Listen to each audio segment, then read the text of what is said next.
Welcome to the Caribbean Property Investing Podcast, where we share real-life experiences for successful Caribbean property entrepreneurs. Learn about their successes, challenges, and strategies to help you create your plan for financial freedom. Now let's get started. I love my community. It teaches you the importance of being together even through difficult times. Business owners doing their best to make it through. Fishermen and farmers working hard to put food on our tables. Nurses caring for the sick shows me who we are made of. People who care. I guess it's about growing together.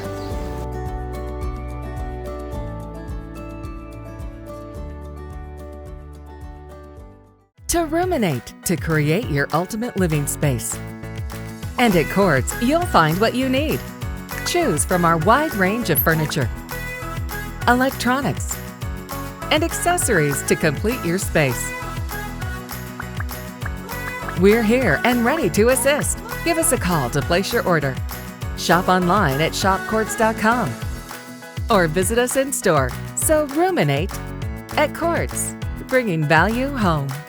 Welcome to episode 20 of the Caribbean Property Investing Podcast. Continue sharing the information, liking our pages, following us, join the conversation. The more feedback we get, the better prepared we are, the more information we actually share. You might send us to do more research, and essentially our objective is to educate, enlighten, and just ensure that people interested in property investing or people interested in just getting their first home or even renting an apartment can have information that can help them make better decisions for themselves and their families. Today we have another special guest. Today with us we have Mr. Jamal Francis of the Institute of Architects of St. Lucia. Mr. Francis, welcome to the show. Hi, nice to be here, Ansel. Thanks for having me on. We appreciate you taking the time, even in quarantine, to speak to us. But guess what? You have nowhere else to go, so you stuck with us for a little while. So why don't you tell the audience a little bit about yourself? All right. I'm an architect by profession. I went to Entry Post-Secondary School. After that, I went on to Sir Arthur Lewis Community College. Well, DTEMS actually. I went to Mon Technical College. Never really wanted to go to A-level. Then I worked for about 2 years with C.O. Williams. I worked on the Tunnel Road project primarily, but a lot of other projects. I was a lab tech at the time, testing soils, concrete, etc. Then I went to study in Cuba in 1998 and came back in 2004 with my qualifications.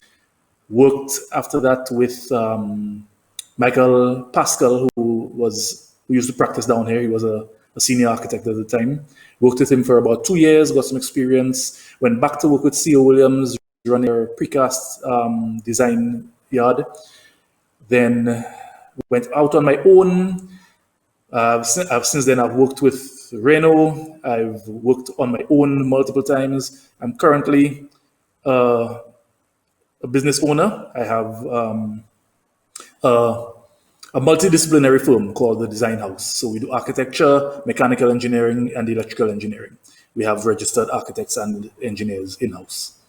And that's been going well. So I think that's where we're based for now. So you also wear another hat as the president of the Institute of Architects. Why don't you tell the audience about that organization? Okay. The Architects of St. Lucia is basically the body which represents professional architects in St. Lucia. We have about 44 members, 26 of whom are registered architects, and we have quite a few who are awaiting registration currently.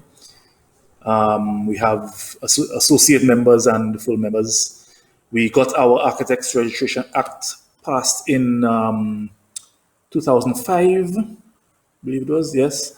And then an amendment to that in 2014, and that is the governing law for the practice of architecture in St. Lucia. Why was that act important? Why is it important? Yeah, well, you have to realize that architecture is a very involved field. It's not as simple as most folks make it out to be. I mean, an architect is basically responsible for an entire building. The architect is pretty much the only professional who designs the entire building from scratch. Engineers will design sections of the building. Quantity surveyors will price the building, etc. But from start to finish, there is usually or should be an architect on any project. And you cannot have that sort of, I mean, most people, when they build their home or they build an investment property, it's a fairly big investment for them. Not everyone is a multimillionaire who can afford to throw away a couple $100,000 on a building, that's not built properly. So it's really a consumer protection act. It is there to ensure that professionals handle certain buildings over a certain size. All right, that is to protect the investment of the owner. It's also there to protect the public who may use the building if it's a commercial building. And you have to remember that more and more we're talking about resilience in the Caribbean. So you want to ensure that your buildings are designed to a certain standard. Now, before the Architects Registration Act, there was nothing defining who could design certain buildings. Anyone, and I mean anyone, not only folks who went to Sir Arthur Lewis or Montec, anyone who could use a computer could put together a building for someone, and you understand? And it's not something that you can play around with. It's not something that you can leave in the hands of just anyone. I always compare it to, for example, comparing a nurse to a doctor, or a dental assistant to a dentist. There may be nurses out there who can do the work of a doctor, who have the experience, have been in it for their whole lives, etc., and they know what they're talking about. But that doesn't mean that you can simply say that all nurses can now practice medicine. You understand? Same thing with paralegals, etc. So again, it's a consumer protection bill, and it is there for the protection of not just private consumers, but governments, because government projects are multi-million-dollar projects, So, as a layman, one would assume or presume that the building codes would serve as adequate protection for safety and for certain standards and guidelines before that act. You see, the problem is building codes are generally guides. You have there's a significant lack of supervision on most projects in St. Lucia. And although a building may be designed to a certain standard, it doesn't mean that it gets built to that standard. All right. So building codes fall short in that regard. That in the end, it's usually up to the contractor, because most St. Lucians don't ever want to hire someone to supervise the contractor. So even though a building code may spacing between your rafters, you should have this sort of spacing for your steel for a certain span of slab, etc. You cannot just assume that persons are adhering to the building code. And remember, there's no licensing for contractors down here either. So anyone can call themselves a contractor and build a house as long as someone gives them the contract. So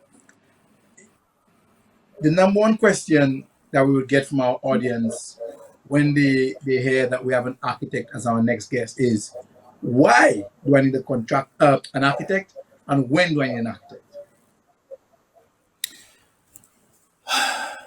Let me start with when do you need an architect?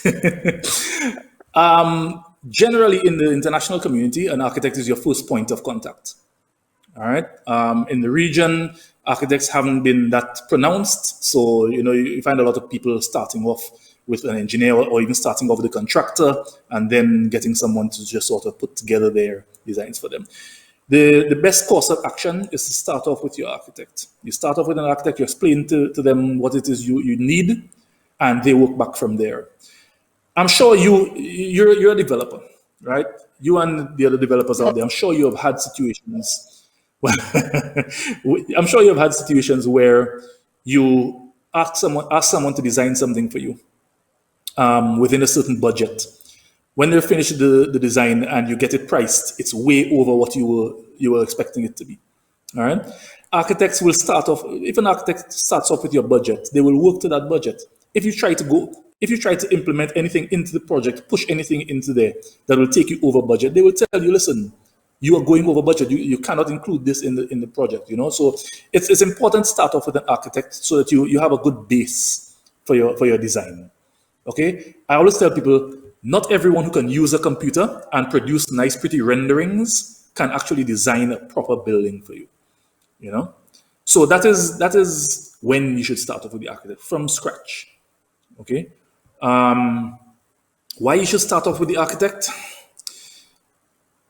Well, I just gave you one example of that. Why? A lot of the time, I've had calls from banks where the banks have been telling me, that they want to sit down with the Architects Association because they find that a lot of their clients come in, and when they get with their design, they realize that is out above their budget. That the design, they cannot build the design. And I asked the bank, who is the architect? Half of the time it's not an architect, it's a draftsman. You have to remember, about 80% of the houses in St. Lucia are below the threshold of 2,500 square feet. So you're talking about 80% of the houses that are probably designed by an architect. Architects are trained more than any other construction professional in being a client's representative. Okay, we represent our clients. We take our clients' projects on personally and try to ensure that it is designed and built to what they were hoping for. Okay, so when you employ an architect, you're not just getting a design. Most draftsmen, I can tell you, will take you up to DCA approval, and that's it. They hand you over your approved drawings and end of that. Remember, DCA approved drawings don't have most details. They would have certain construction details, certain engineering details, but things like door and window schedules, hardware schedules, things like that. Even things like concrete strength, a lot of the time is not included. So your engineering really comes into play there. So just because you have DCA approval does not mean that you have a full set of drawings that can be used to construct a house. Half of the time, the contractor has to sort of make it up along the way. And that's where cost overruns come in. Most of the time a project goes over budget. It's either because there wasn't enough detail in there for the contractor to price it properly, or there wasn't enough supervision. So a lot of things went wrong on the site, etc. Now, the most common reason, if any research, any formal primary research was to be undertaken, the number one reason a professional person, landowner, or someone who is about to build their first home, the number one reason for choosing a draftsman over an architect, albeit it may be perception, is because people believe that the architect is a lot more expensive. How do you address that concern? And I gave an example in a previous podcast about my second project, which I learned, a painful lesson, which I'm still learning today. I'm still suffering with today, and that is where I got a draftsman to submit one of my sketches, approved, constructed, and then I realized that I had an airflow issue, as well as a weather side issue because of the design of the house. It didn't cater to the fact that it didn't cater for the fact that the front of the house is on the weather side, and so I would need different shutters, different windows, or specific shutters, specific windows to avoid what they call a concept called horizontal rain, which when I heard that, I thought that was just absolute madness. But there is horizontal rain, Driving rain. wind-driven rain. Yeah, wind-driven rain. And all those things, obviously, the draftsman did not tell me about. So I know that was a long question. So how do you address that perception by perhaps giving the consequences to our audience why they should definitely consider an architect versus a draftsman? Okay, well, let's start off with the costs. The fees that you normally incur. I had listened to your last podcast, and you mentioned, that a draftsman would charge anywhere from $3 a square foot to $5 a square foot, anywhere around there. Architects generally don't charge by the square foot. I don't know many architects who do. It's usually by a percentage of the estimated construction cost, or by time. You know how long it's going to take you, how many man hours you and your technician or your staff would have to put in. Okay, that's the other thing you have to remember. Draftsmen, architects always hire draftsmen. All right, we don't do it on our own, but most of us try not to. We also hire engineers. We don't try to do that on our own either. But let's say, for example, that you're looking at a 3,000 square foot house. All right, let's analyze it. And I'll tell you, an architect's scale of fees would normally run anywhere from 2.5% on a residential building. 2.5% of construction cost to 3%, maybe 3.5% is a very difficult building. It has a lot to do with the complexity of the building. So let's say you have a 3,000 square foot home or building that you want to put up. That would give you, a small main apartment and 2 small apartments under it or something like that. All right. You're looking at anywhere from $600,000 to $900,000 in construction cost for that. All right. If you consider 3% of that, you're looking at about $18,000. Okay. Look at the fees for a draftsman. You're looking at anywhere from $9,000 to $12,000, maybe even higher. I know a lot of draftsmen who charge as much as architects. All right. And on top of that, they still have to pay an architect to review and certify this. Now, that is a point I want to come back to, but let me continue with this first. So let's say you're looking at about $5,000 to $7,000 difference.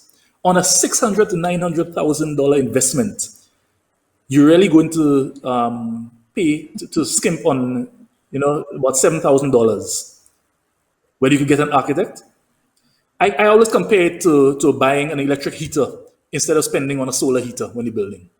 You can get an electric heater cheap and put it in there, but if you have an apartment building and you have an electric heater, how much are you going to end up spending at the end of the year? Honestly, the cost comparison, that is a major fallacy.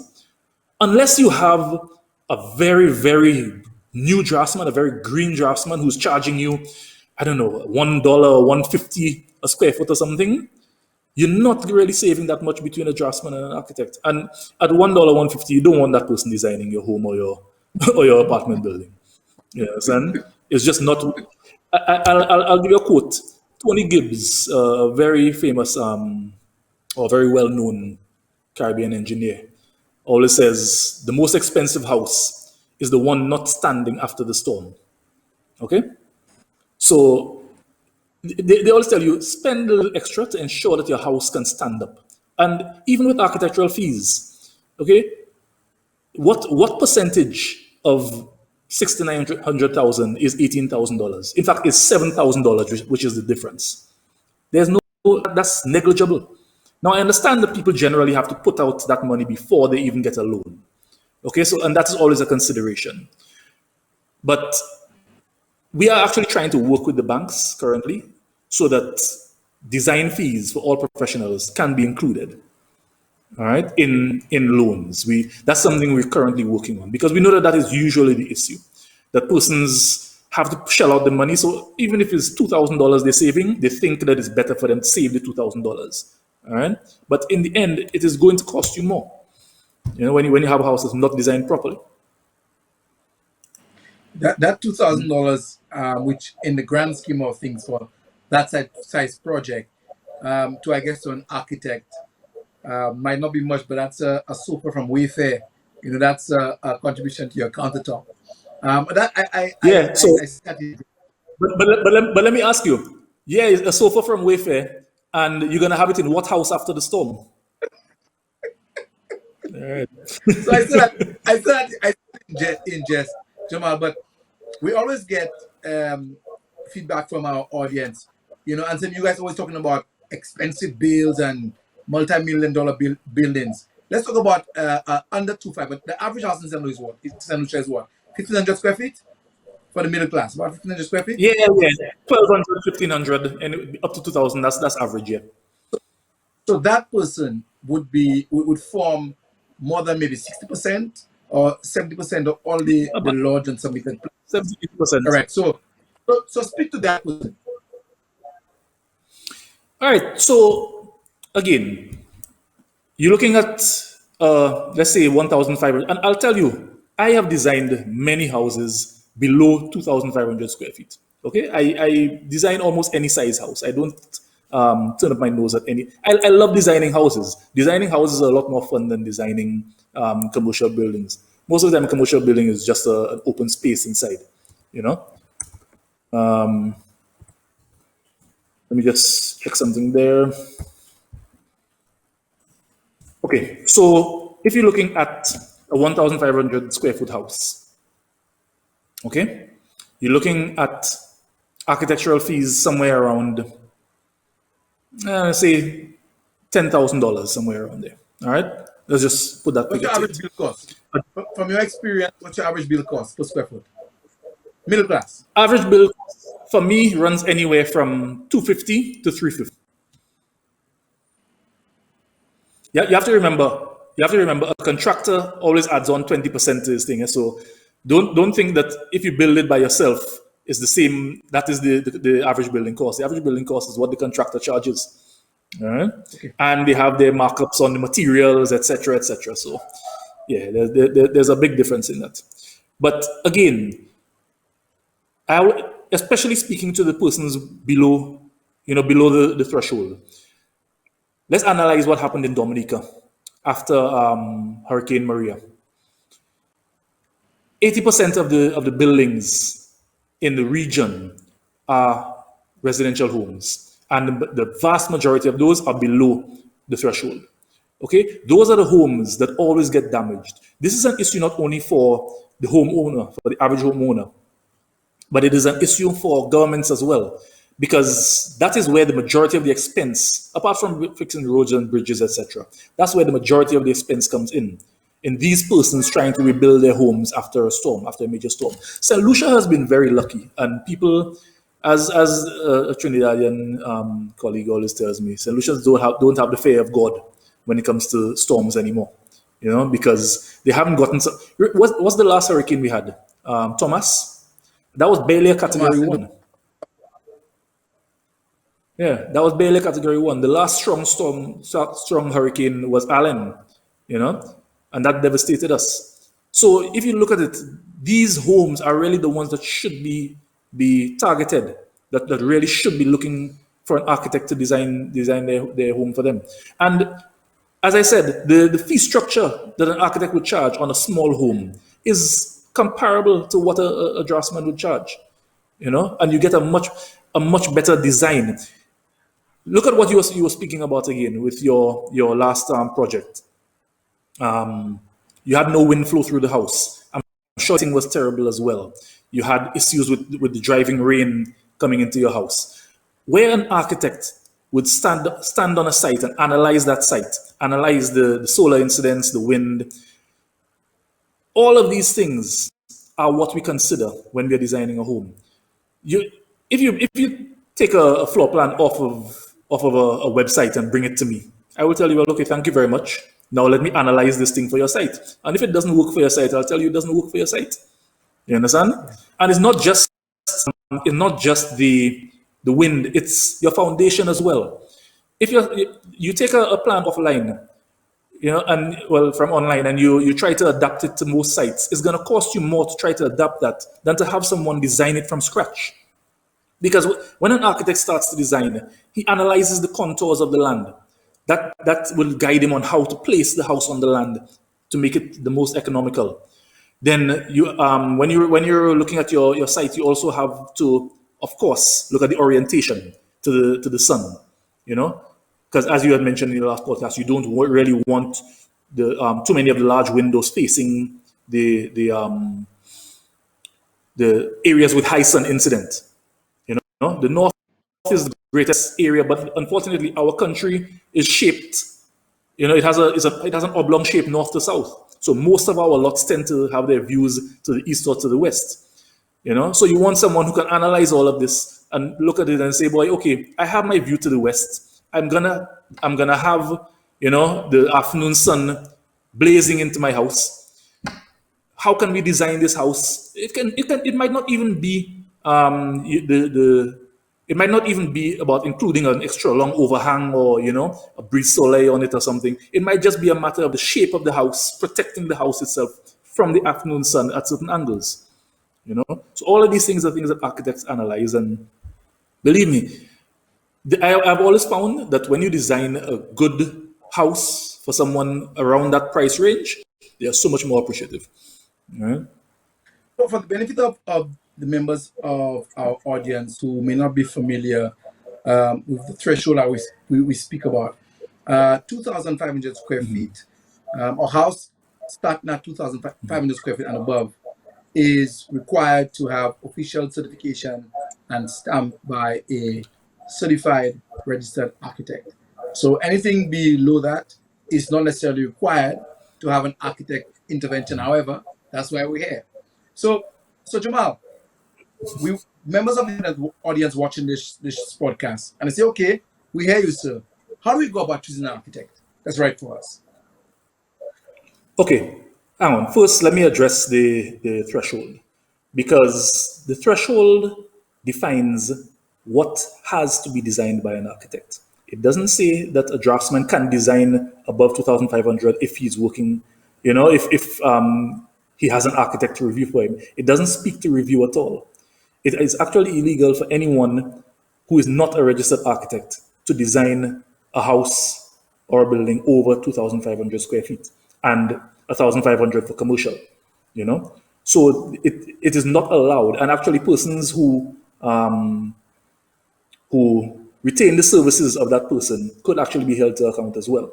You understand? So you have to be cognizant of the law. It's the law of St. Lucia that over 2,500 square feet, it must be designed by an architect. Okay? And then you will also require engineering input on that.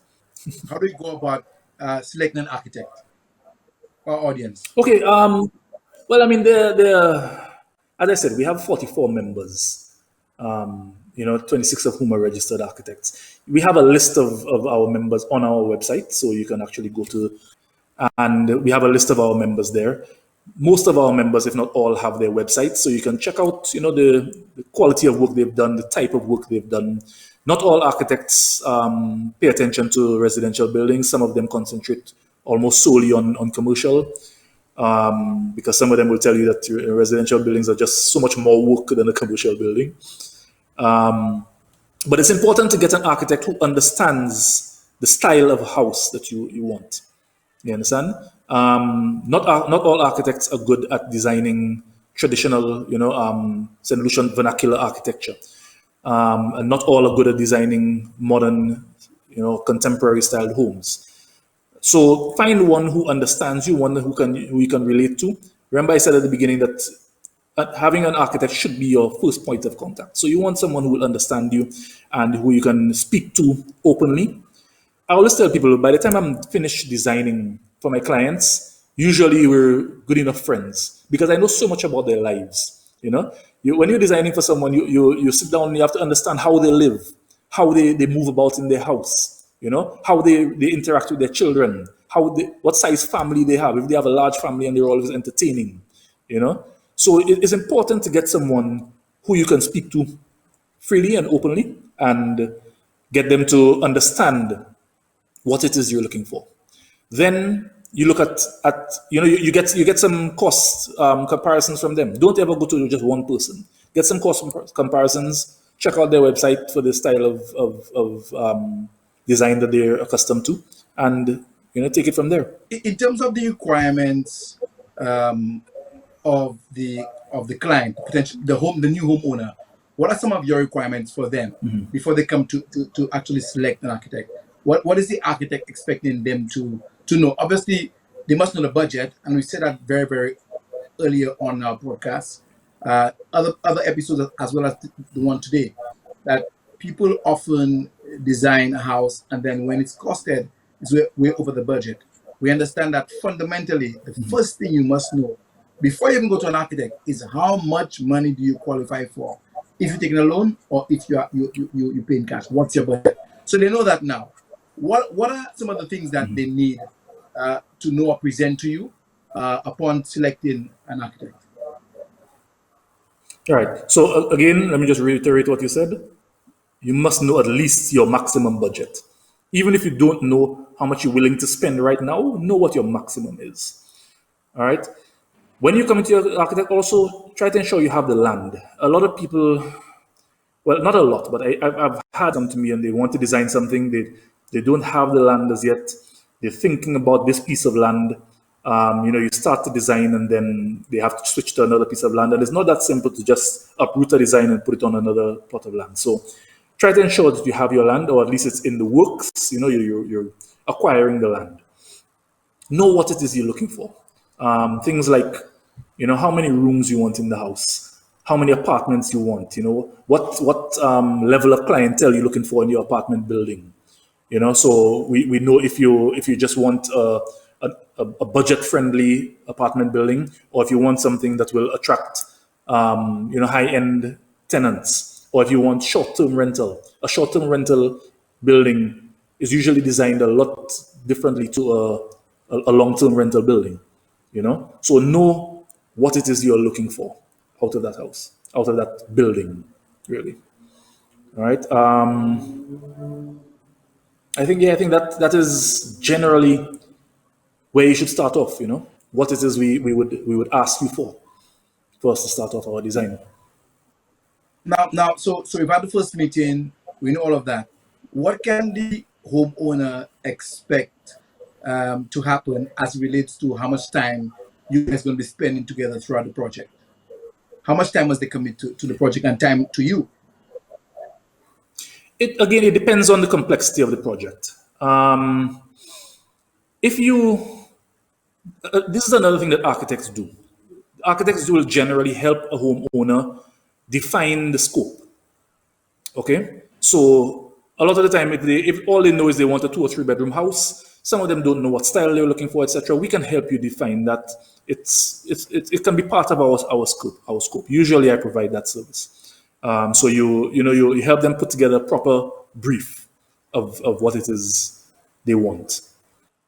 A typical house, a small house, will take an architect anywhere from, I'd say, a month to 3-4 months, depending on how difficult depending on how difficult the client is as well. Some clients can be pretty difficult and non-committal.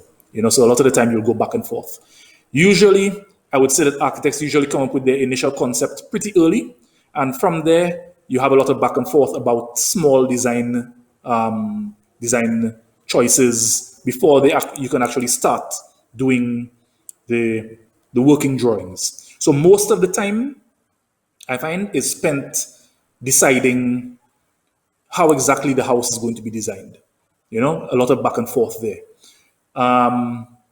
From there, once you have settled on a design, usually we have our draftsmen or our technicians working on it. So we can usually crank that out and put together, because most architects, especially with experience, have a lot of their typical details, etc.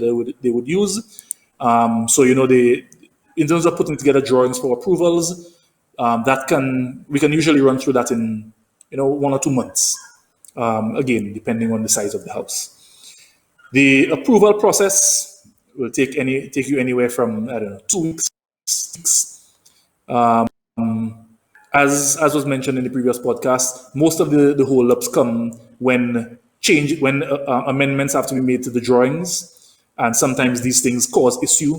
But you see, again, usually that happens if the design isn't properly thought through, and then the DCA picks up on something, and then they call you out on it. So now a lot of the time the designer or the draftsman has to try and figure out how to make that work without changing the entire design. And you have the health approval before DCA, as mentioned in the last one, which is again another 2 to 6 weeks.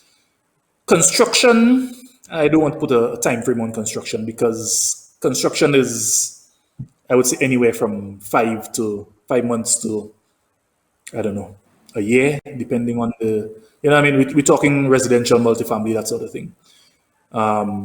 Depending on the complexity of it, it can take you that much time. So an architect would generate in a fair amount of time, the most time, as I said, when you're developing the design.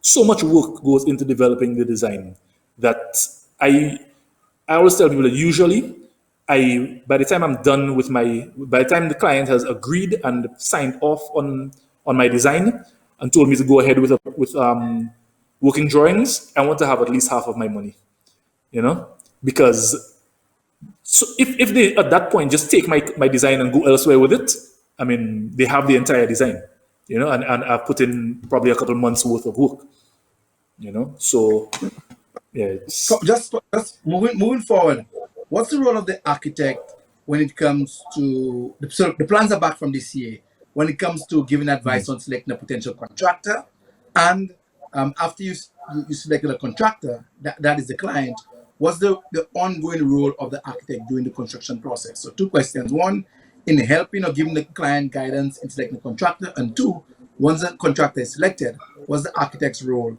ongoing in the project? Okay, so most architects would be able to, well, all registered architects as well would be able to develop a contract for the client. So they help they would put together tender drawings for the client, a tender package that can be sent out to multiple contractors. They would help the client to review those packages that are received from the contractors, compare them, and decide on a contractor. All right. So an architect should help you do all of that. After that is done, again, this is not something that most clients in St. Lucia do, but it's what should be done. The architect is the one who designed your house. He is the best person to supervise that contractor. All right. I'm not saying anything about the ethics of contractors, but you have to understand that if someone is building for you, they are looking at their bottom line. Yes, they want to give you a good quality house, but they don't want to give you that good quality house at their own expense. I have supervised construction already where I've had to make a contractor rip out a section of foundation that already had wall on it. So he had to break down the wall and remove a section of foundation and redo it just because it wasn't done properly. What you find a lot of the time is something gets done in not according to design or to an inferior level, and it'll be covered up. You don't want that. You want someone overseeing your contractor. You always want to have someone overseeing. If you have the experience and you want to do it yourselves, well, fine, go ahead. But I would say have a professional supervise the contractor. And that's a separate contract with the architect? Not necessarily. A lot of architects can build it in, but because in St. Lucia, most of the time you don't find clients agreeing to the supervision, most architects in St. Lucia would not include it in their initial proposal. So usually it comes up as a second contract. So from my experience, my first house, obviously it was new, but we fired our architect during the construction phase because he refused to come up with a solution to remove or relocate a column. And he said he wasn't doing it. And my wife said, okay, thank you for your services. What's the common or most common areas of conflict from your experience between, past the design stage, but during the construction process, between the architect, the client, or the architect, the client, and the contractor? From your experience, what's the key areas of conflict? I understand what you're saying there. Some architects can be very finicky by their designs. Some of them are very rigid, and they will, if they think that the change you're asking them for is going to bastardize their design. Some architects are like artists. If an artist is putting together a painting and you come in and you tell him, boy, change that shade on that side, he's going to tell you, no, I'm not touching that. But I think that most architects in St. Lucia are flexible. What may have happened is, he couldn't come up with something that would maintain his design, so he just decided to play hardball with it. I would say the major issue between architect and client is usually, it will probably come down to cost. Sometimes you have certain details on the house that you wanted, whether it's stone facing or, something of that sort, that during construction, the client decides, boy, I just don't feel like spending that amount of money on this detail. Let's remove it. And sometimes you would have issues where the architect takes that personally and he doesn't want to remove it. But none of that should be any reason for an architect to go so far as to say that he's refusing to make the adjustment. I always tell people, if I design a house for you and during construction you change it so much that I don't like how the house looks anymore, I just won't put it on my website. I won't put it on my portfolio, but I will still ensure that it's built to a good standard. No, I'm telling you, the many houses I've designed are not on my portfolio or on my website, just because it was changed so much that it doesn't look anything like what I was expecting it to. Some of them are changed a lot and still come out looking good, and I may consider putting it in, as long as it sort of looks like my design style, But usually, I would just back off and say, well, yeah, we'll finish the house. I will ensure it's built to a proper standard, but I just won't put it in my portfolio. Now, between client and contractor, man, there are so many issues that usually come up. One of the major issues between client and contractor is usually cost, but it's usually overspending or lack of funds. You find a lot of the time in St. Lucia, contractors use funds from one project to work on another project, etc. And then when clients continue paying the contractor every time he submits a claim. But if you have someone supervising your construction, when he submits a claim and certain things are not done, from an early stage, your architect can tell you, listen, don't make this payment yet. Let's resolve this before we move forward. Okay. Now, what happens a lot of the time is the client doesn't want us to halt construction until that thing is resolved. So they will tell the contractor, just go ahead. We'll sort that out at the end. And then what usually happens is when you start coming toward the end of the contract, there's still a lot of work that has to be done, but there's not enough money left over from the loan to do it. And now they want the architect to try to figure out how to get the contractor to do that work without the money being there. But at that stage, we have no real power apart from going the legal route. Take court, in which case your house still isn't finished.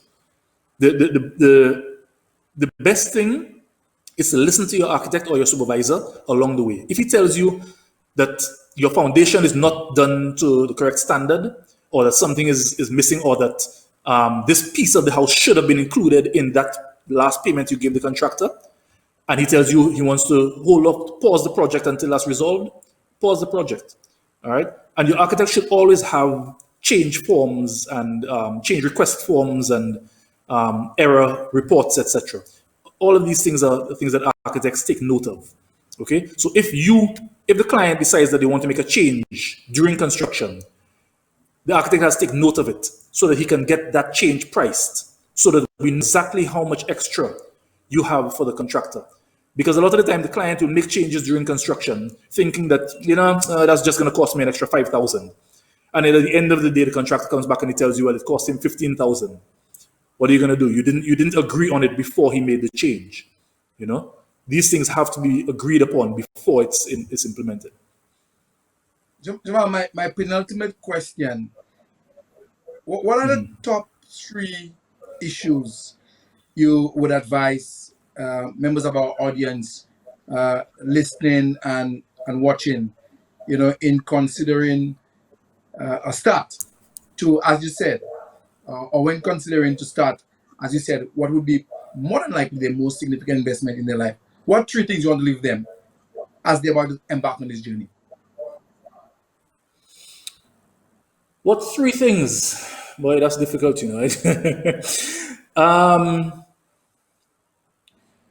I would say choose your land wisely. Most people don't pay enough attention to the land and the area that they're building in.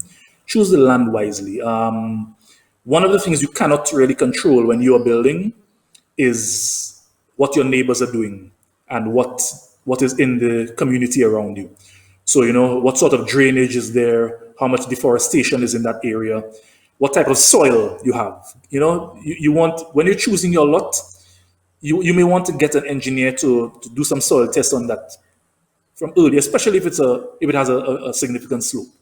You want to pay attention to the soil type so that you can understand if what you want to build can actually be built there safely. And as I mentioned, when you're selecting your lot, you don't know if your neighbors have proper drainage. You don't know if all of their roof water drainage is seeping into the ground on the lot above you and destabilizing the entire hill. These sorts of things you want to look at. Look at your neighborhood and where you're buying the land. Again, consider closely who it is you give to design your home, because you want someone who's going to pay attention to all of your wants and needs, obviously, but also to the standards. You want someone who's going to design your home to a proper standard and build it to a proper standard. And number 3, your contractor. Don't select a contractor on the fly. Don't use someone because they're your cousin and they're going to give you a good deal. All right? Family falls out for much less than that. Okay? You want to choose a contractor well, and you want to be guided by the professional who's helping you. All right? But apart from the 3 things, when you're starting off, there are things I like to remind clients about that are very important. Okay? Even if you're building a 1,200 square foot house, all right, we will get a strong hurricane at some point. You want to ensure that house can withstand at least a category 3 or 4 hurricane. A strong 5 is a pretty strong storm, but you want to ensure that your house can withstand a good, strong hurricane. Okay, so you want it designed properly, but don't skimp on your materials. All right, don't buy the cheapest roofing you can find. Pay attention to your windows. Most of the time when a house roof goes, it's because the windows or the doors gave way. So you buy a cheap window that's not impact rated, and your neighbor, a clay tile from your neighbor's roof breaks off in a storm and breaks one window, and because of that, your entire roof is gone. Don't allow your contractor to skimp on steel details. A lot of contractors will try to tell you, well, boy, okay, the engineer has half-inch steel in the slab, but I've been doing this for 30-something years or 50 years or whatever. We can put 3/8 in that or something. That'll still stand. We can put BRC. It is designed with that steel for a purpose. If your engineer tells you that you need that steel in it, put it. The difference in steel cost is not that much, and I can tell you that from experience. All right, putting the half-inch in there is not going to cost you that much more than putting the 3/8 or the BRC. So pay attention to that, because I don't know if people have paid attention to what happened in Dominica, in Grenada with Ivan, in so many of these other islands. Big concrete block houses have been laying flat, all right? Because once as I said, your windows go, then your roof goes, and then suddenly you have this open box that is being battered by, 100 miles per hour winds and these sort of things. It can lay block walls flat, all right? So don't skimp out on your windows, your doors, and your concrete. Watch who you're buying your concrete from. Not all the suppliers down here supply proper concrete or test their concrete properly. All right, they may all have a proper design, a proper concrete mix design, but not all of them stick to it. If you see a concrete truck come to your site and it's sitting there for an hour, and they tell you, well, they'll just add a little water to that to make it softer before they pour it, send that truck back. Right? You don't want that concrete in your house, because what a lot of them will do is add some water and then add a little more cement and figure that'll make it stronger. What you're going to end up with is cracks in concrete, because it has too much cement, not enough aggregate, too much water. So, again, it comes down to supervision. That's a lot of information there. So clearly you're making a strong case to retain the services of an architect. Jamal, this is a Caribbean wide or Caribbean focused show, but we have a global audience. We have listeners and viewers all the way in Russia and Taiwan. So persons in the diaspora who might be interested in a building in St. Lucia, where can I get more information about the Institute of Arts? As I mentioned earlier, we have a website. We have social media accounts as well. So we're on Facebook. We're on Instagram currently. We haven't used the Instagram account too much, but I'm working on that. I'm trying to get all of these social media platforms really active. But our website is a good source of information. All right, so we can get a lot of information there. And as I said, most of our members have their own websites. What I would say is if you're engaging someone and you want to find out if they're a registered architect, there's a list of all the registered architects every year at the ministry. You can get it on the ministry's website, I believe it's gazetted. But you can also, if you engage someone, you can also just ask them for a copy of their current registration certificate, because you get one every year. You've been listening to another episode of the Caribbean Property Investment Podcast with our guest, architect Jamal Francis, who I think made a very, very strong case for architects as opposed to any other provider of structural drawings and design services. Remember to join the conversation. Check out our YouTube channel, LinkedIn page, Facebook, Instagram, and of course, Twitter. You can also check our website, CaribbeanPropertyInvesting.com. Remember, everyone needs a place to live, so you might as well own yours. Until next time, see you. I love my community. It teaches you the importance of being together even through difficult times. Business owners doing their best to make it through. Fishermen and farmers working hard to put food on our tables.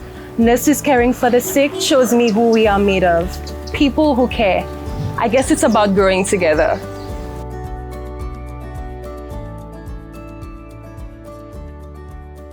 To ruminate, to create your ultimate living space. And at Quartz, you'll find what you need. Choose from our wide range of furniture, electronics, and accessories to complete your space. We're here and ready to assist. Give us a call to place your order. Shop online at shopquartz.com or visit us in store. So ruminate at Quartz, bringing value home.